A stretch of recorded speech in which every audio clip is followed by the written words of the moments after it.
que a gente se permite ser cuidado ou cuidada? Como aquela pessoa que cresceu sendo a que resolve os problemas da família, aprende a existir para além desse papel. Será que dá? Aceita o chá de coragem?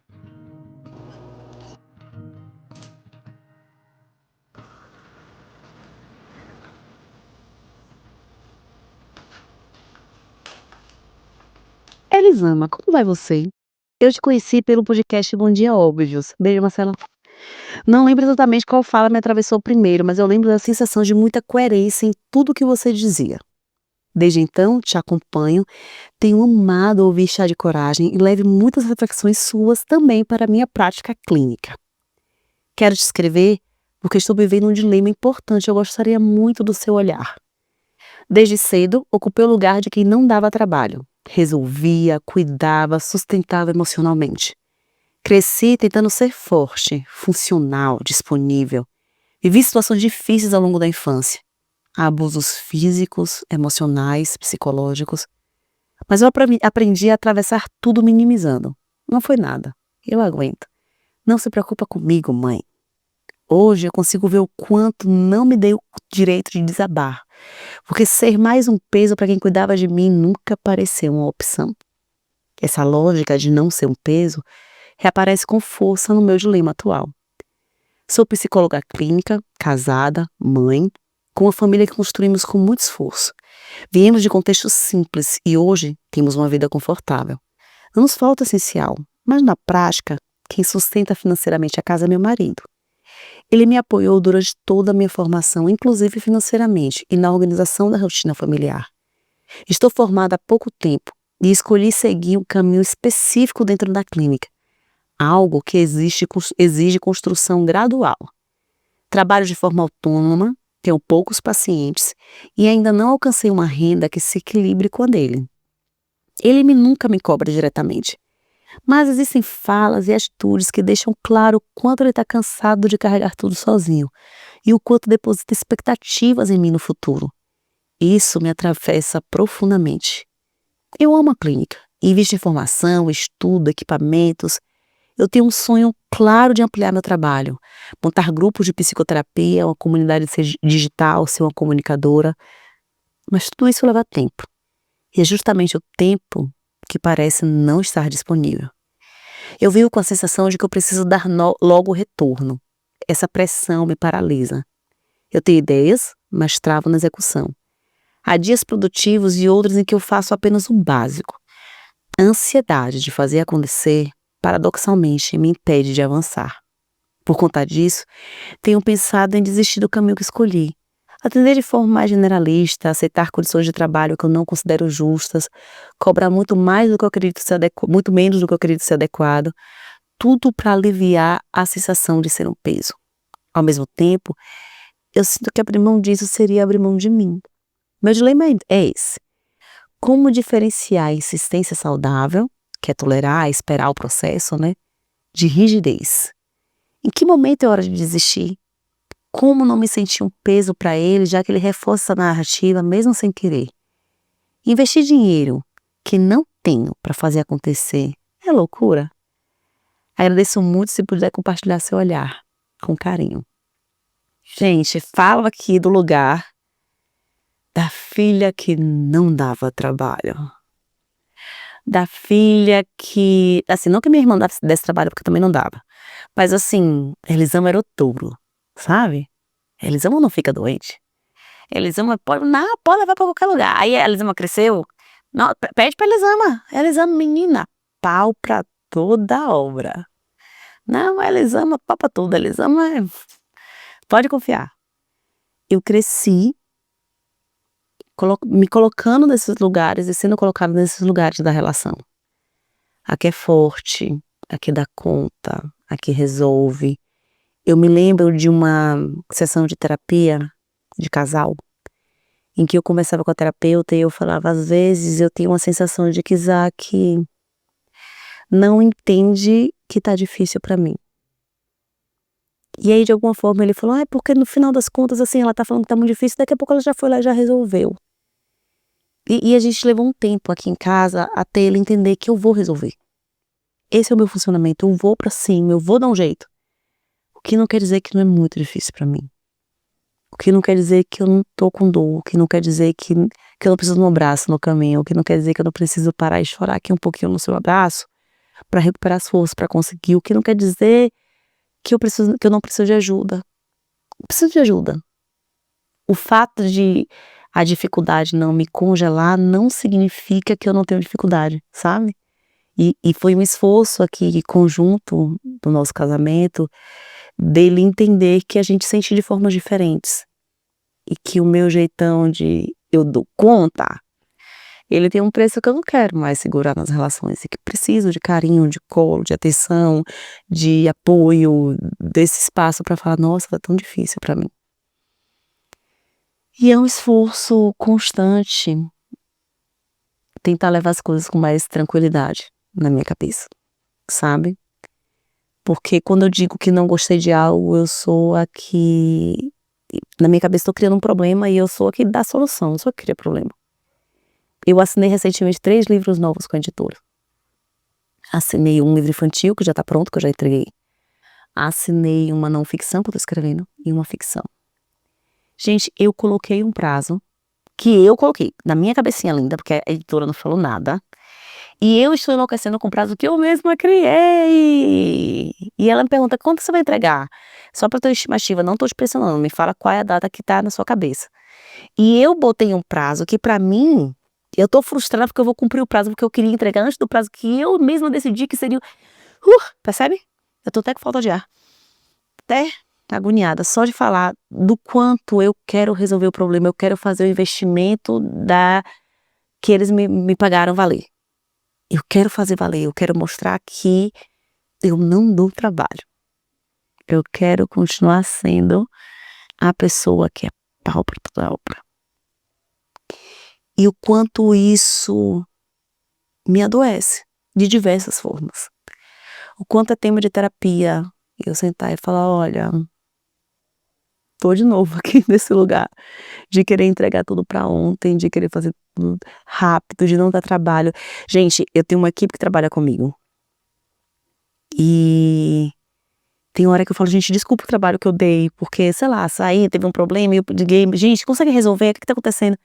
E as meninas falam: "Elisama, esse é o nosso trabalho". Tipo, continuam me dando trabalho, assim, senão eu fico desempregada, no caso. Porque na minha cabeça não, eu sou mulher adulta, não preciso disso. A primeira vez que a Mônica, que trabalha comigo, que é a minha empresária, que a Mônica sugeriu que alguém fosse pra um evento comigo, eu fiz: "Quê, Mônica? Oxe, vocês quando precisam de babá, amiga, me viram". Ela: "Elisama, não é sobre babá, é sobre o tipo de coisa que pode estar lá e que é legal ter alguém com você". Ela teve que me convencer a alguém ir pra um evento, para os eventos comigo, porque eu não aceitava. Eu falei: "Não preciso de babá? Oxente, eu me resolvo, eu me viro, eu posso tudo sozinha". É um exercício muito grande sair desse lugar. E eu me lembro na época em que, no meu casamento, era Isaac que a gente fez o acordo, os meninos tinham acabado de nascer, que Isaac ia bancar a casa, e o quanto eu tinha um desespero nesse lugar. E aí, é um ponto que eu quero te trazer, é que se a relação é uma relação saudável, tem que ter espaço para conversa. O que ele acha, o que você acha que é indireta, é indireta? Ou é só essa tua voz falando: "Tá vendo só? Tá vendo só? Ele tá contando com você, você não tá entregando. Tá vendo só? Ele tá ali, ó, com expectativa disso e você não tá entregando". Porque eu sei que eu vejo que eu tô dando trabalho onde eu nem tô dando trabalho, porque eu sou a que resolve as coisas. É a minha lente de meu jeito de olhar o mundo. E talvez valha você ter essa conversa com ele, sabe? Talvez valha você chamar o teu marido e falar: "Amor, eu me formei e eu quero entender como é que tá pra você". E aí, mais uma vez falando do meu casamento, a pessoa expõe muitas coisas. Mais uma vez falando do meu casamento, Isaac, ele tem uma tendência de achar que tudo é culpa dele, que eu tô criticando. E é algo que é dele, de todas as relações, ele tem uma tendência, uma percepção diferente pra crítica. E foram muitas vezes que eu falei: "Amor, eu só falei que o teto tá manchado, eu não falei: 'Ô seu incompetente, pinta o teto'". Eu falei: "Olha amor, o teto tá manchado". E não era uma indireta pra ele. era só o teto tá manchado. É tipo: "Eita, a gente vai ter que resolver isso, como será que a gente resolve?", sabe. Mas o tempo que eu estava aqui: "Eita, como será que a gente resolve o teto tá manchado?", ele estava entendendo que eu estava falando: "Ô seu incompetente, pinte este teto". Quantas vezes eu falei: "Nossa, eu não consegui, putz, esquecemos de levar os meninos pra isso". "Não, mas eu estava fazendo aquilo, eu não fui eu, não fui eu, não fui eu". Eu falava: "Mas criatura, eu falei que a gente esqueceu, a gente tinha que ter programado". Várias vezes, o que soa como indireta, não saiu na minha boca como indireta. E a gente precisa sentar pra conversar. E eu brigo com ele e falo: "Amor, deixa eu te contar um negócio. Tu casou com a mulher que é dar direta no queixo. Assim, eu não mando direta. Quando eu quiser te falar, eu vou te dar uma direta, no queixo. Eu não vou mandar indireta". Mas ele tem um histórico emocional da vida dele de entender como indireta. E você tá me falando isso, e como é algo que roda na tua cabeça, vale a pena você sentar e conversar, sabe? E falar: "Vem cá, como é isso pra você? Eu recebo assim. Isso chega assim pra você?". E aí você me fala: "Elisama", eu fico pensando que qual que é o caminho aqui entre a desistência e a rigidez, né. Será que eu tô desrespeitando o processo ou eu só tô sendo muito rígida? Qual o momento de desistir? Gente, não tem, né, uma conta que nos fale, assim, com muita clareza: "Olha, esse é o momento, amor, que você desiste disso aqui e segue a tua vida de outro jeito". É muito difícil dizer qual que é o ponto. A minha pergunta é: tem caminho entre o desistir e a rigidez? A rigidez, para quem não está familiarizado com o tema, é aquela forma em que eu acredito que existe um jeito disso aqui funcionar. Existe um jeito de guardar as coisas. Existe um jeito de fazer a minha carreira dar certo. Existe um caminho. A rigidez sou eu determinando qual que é o caminho que vai seguir e que eu não consigo enxergar, perceber que existem outros caminhos. Normalmente essa rigidez, ela não é necessariamente, eh, intencional. Na maior parte das vezes, você realmente não percebe que tem outro jeito, sabe. Você tá tão fechadinho no caminho que fala: "Se não for assim, não tem outra forma de fazer. Se não for assim, não vai acontecer". E aí, será que não tem caminho entre a rigidez e o desistir? Porque se não for desse jeito, então não vai acontecer. Então, se não é do jeito que eu quero, na minha clínica, com esse projeto que eu fiz, com essa ideia que eu tenho aqui na minha cabeça muito bonita, se não é desse jeito, então vou jogar pra cima. Então não vai dar certo. Então vou atender qualquer pessoa, pegar a terapia de uma forma muito dire muito generalista e vai ser assim. Será que a gente só tem esses 2 caminhos? Será que não tem enquanto isso aqui não tá como eu quero, eu consigo fazer esse caminhozinho aqui para ser mais sustentável? O que é que faz ser a espera até a chegada da realização do meu sonho mais emocionalmente sustentável para mim? Presta atenção, eu não tô falando que você tem que desistir, apesar de acreditar que existe uma coragem enorme de desistir, o primeiro episódio desse videocast é sobre isso, é sobre o que se abriu a partir da desistência. É sobre o chá de coragem ser um projeto que vem a partir de uma desistência. Então, acho que é super ok, é super sábio, é super inteligente a gente entender desistências e aceitar a desistência. Mas o que eu quero te falar é, as coisas têm um processo. As coisas, elas levam um tempo para acontecer. Elas levam um tempo pra gente experimentar, um tempo pra gente vivenciar, um tempo para elas virem pra vida. O que é que torna a espera desse tempo emocionalmente sustentável para você? O que é que torna isso sustentável? Quando meus filhos eram pequenininhos, e a gente ia fazer grandes viagens, ou a gente desde o restaurante até a viagem de avião, a gente tinha as mochilas, a organização do que era necessário para a espera. Então se eu ia para o restaurante deles desde muito pequenininhos, eu explicava: "Ó, a gente vai para o restaurante e vai demorar lá. A gente vai esperar comida, vai demorar", a gente não levava celular nem nada. Então, assim, o que é que você quer levar para você conseguir esperar a hora do almoço da comida chegar? E aí as crianças escolhiam um livro de colorir, um caderno. Quando a gente viajava de avião e eles eram pequenininhos, eles tinham uma mochila. Até hoje todo mundo aqui sai em viagem de mochila, mas assim, eles tinham uma mochilinha que era só de coisinhas pro avião. Então a gente comprava novo para ter aquele gostinho. Massinha de modelar, sabe? Giz de cera, as coisinhas que são baratinhas, mas era ali o que ia ajudar a vivenciar o processo de espera. É o que ia ajudar a vivenciar o que seria inevitável, que era esperar o horário do voo, que é o voo talvez fosse atrasar, que era esperar o médico chegar, que era esperar a comida chegar no prato. Então eu saía de casa preparando a galera vamos esperar. Eu não vou deixar de sair, porque vocês vão ter que esperar, não vou deixar de sair. Então como que a gente constrói essa espera de uma forma saudável pra gente? Agora vamos trazer pra nossa história aqui. Como que você constrói uma espera até que os seus projetos deem certo? Como que você constrói esse caminho de uma forma emocionalmente sustentável para você? Qual é a tua mochilinha de ir pro avião? O que é que tem que caber nela? É botar 4 pacientes para atender de forma mais generalista? Não sei. É fazer sei lá, um curso de alguma coisa, dar um curso de alguma coisa? Não sei. Tô aqui perguntando, é conversar com ele e entender, amor, no dia que tiver cansativo pra você, que tiver assim, eu queria que você voltasse a trabalhar, você vai falar comigo? Se isso vai te deixar calma, senta com ele e fala. Assim, eu amo relações em que os limites estão muito claros. Eu adoro relações em que eu sei que a minha amiga, o meu amigo tem liberdade suficiente pra falar comigo, amiga, hoje não dá, não consigo, não posso, não quero. Por quê? Porque eu me sinto mais livre pra pedir. Eu sei que essa pessoa, ela vai conseguir cuidar do limite dela na nossa relação, e que não é uma responsabilidade minha cuidar do limite dela. Eu auxilio cuidando do limite, óbvio, né, eu penso o que é importante pra ela, eu tento cuidar, mas eu não sou a responsável por esse cuidado, sabe. Então eu consigo te pedir, porque eu sei que quando tiver difícil você vai me dizer não. Você vai me avisar que tá difícil.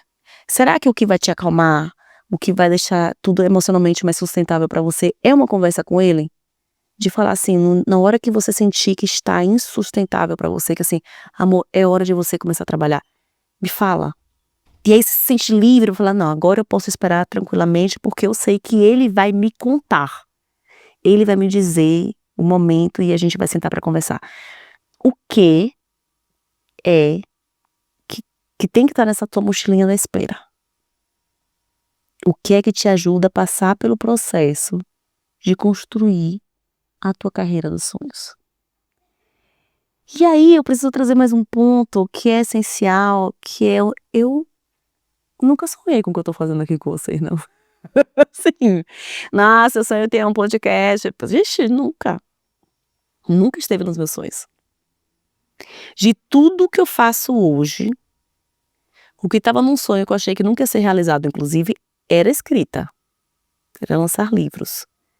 Mas eu nunca achei que era possível. Mas tem coisa que eu faço hoje que eu nem sabia que existia, sabe? E eu já falei aqui, que se você chegasse pra mim há 15 anos atrás e falasse, traça aí um caminho pra você chegar aqui onde a Elisama tá hoje, eu não conseguiria traçar, eu não seria capaz de traçar esse caminho. Então também confia que a vida, ela vai te ajudando a refazer os caminhos, a refazer os planos. Que a vida, ela vai te ajudando a refazer as tuas percepções sobre você, sobre quem tá com você, sobre os seus sonhos, sobre as tuas realizações, sobre o que te dá prazer. A vida, ela vai refazendo os sonhos. Quando eu comecei a trabalhar com a internet, né, a falar de escrever textos, etc., eu falava muito sobre educação, sobre maternidade. Muita gente me conhece através da maternidade. E aí eu fui começando a migrar para outros temas. E Eu nunca imaginei que que esse seria meu tema hoje, que eu estaria hoje falando sobre saúde mental, sobre comunicação nas empresas, que eu estaria palestrando nunca foi meu plano. Quando eu comecei, eu achei que se isso fosse acontecer, seria falando de maternidade. Hoje, eu tenho um outro lugar falando de outras coisas. E, cara, eu amo o que eu tô fazendo. Eu amo pra caramba. Amo pra caramba. Então também se permita fluir nos seus sonhos, sabe? Você falou qual que é o limite da rigidez, da desistência. Às vezes nem é desistência. Às vezes é mudança. Às vezes é transformação. Se você fala, não, Elisama, ainda tem um tempo. É loucura investir dinheiro no que eu não tenho, o dinheiro que eu não tenho, num sonho? Lógico que não é loucura. Gente, eu sou a pessoa que ama sonhar. Então você sempre, ama o sonho, vai lá. Sonha muito. Eu tenho uma loucura por sonho.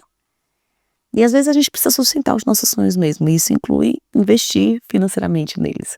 Não é sobre isso que eu tô falando. O que eu tô falando aqui é o quanto você tá aberta a descobrir novos sonhos no caminho. E o quanto você está se preparando para a espera até o sonho acontecer. Porque demora. As coisas não acontecem no nosso ritmo. Quantas vezes eu chorei decepcionadíssima porque eu tinha sonhado tanto uma oportunidade, eu pensava essa era a oportunidade da minha vida e não aconteceu. Quando a pandemia veio, o dia que eu me tranquei em casa, eu tinha acabado, o último lugar que eu saí pré-pandemia tinha sido o Projac. Eu tinha ido dos Estúdios Globo gravar um quadro, um programa de TV que seria meu quadro fixo na TV aberta.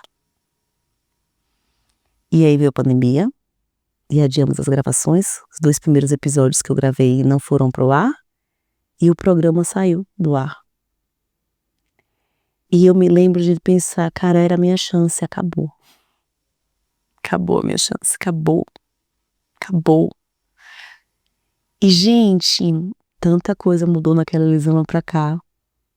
Sério, tanta coisa mudou. Eu acho que se hoje vem uma oportunidade, as oportunidades que aparecem pra mim hoje, elas serão tão melhor aproveitadas, porque eu sou uma outra Elisama. Não falar, eu sou muito grata porque não deu certo. Lógico que não, eu queria que tivesse dado certo. Mas o que tá dando certo hoje, tá dando certo de um jeito tão bonito, sabe? Que aquela Elisama que chorou e falou, não é possível, minha chance. Aquela Elisama não fazia ideia de onde essa Elisama está hoje. Então também confia no processo. Confia que a menina forte, que dá conta de tudo, pode esperar, pode chorar, pode sentir medo e precisa de amparo, de abrigo, de cuidado, tá bom? É isso, meu amor, fico tentando fazer, eu vou fazer 2 episódios por semana porque eu vou fazer episódios curtinhos. Se eu falasse pouco, né, gente? Era a intenção. São 2 episódios por semana, porque a intenção era assim, coisinha rapidinha, 15 minutinhos. Nunca consegui fazer um episódio de 15 minutos. Nunca. É isso. Mas se você gostou deste episódio, amor, manda pra aquela pessoa que tá ansiosa, que tá sonhando, o negócio não acontece. Manda pra aquela amiga que não consegue pedir ajuda. Manda pra todo mundo. Manda conversa, sabe, sobre o assunto. Tem a música da Luísa, Encanto, chorei. Quem não assistiu Encanto, assiste Encanto. Vê a Luísa lá, é tão linda. É isso, tá? Deixa aí seu recadinho, seu carinho, seu coraçãozinho. Enfim, deixa alguma coisinha aí, porque quanto mais vocês deixam, mais as redes entregam, sabe? Aí você ajuda o quê? A amiguinha a realizar os sonhos dela. Olha que legal, que massa. Você também me ajudar a realizar meus sonhos. Eu acho massa. Se você quer o meu pitaco na sua história, manda aí um e-mail, tá na descrição do vídeo, tá bom? Um beijo e até o próximo episódio.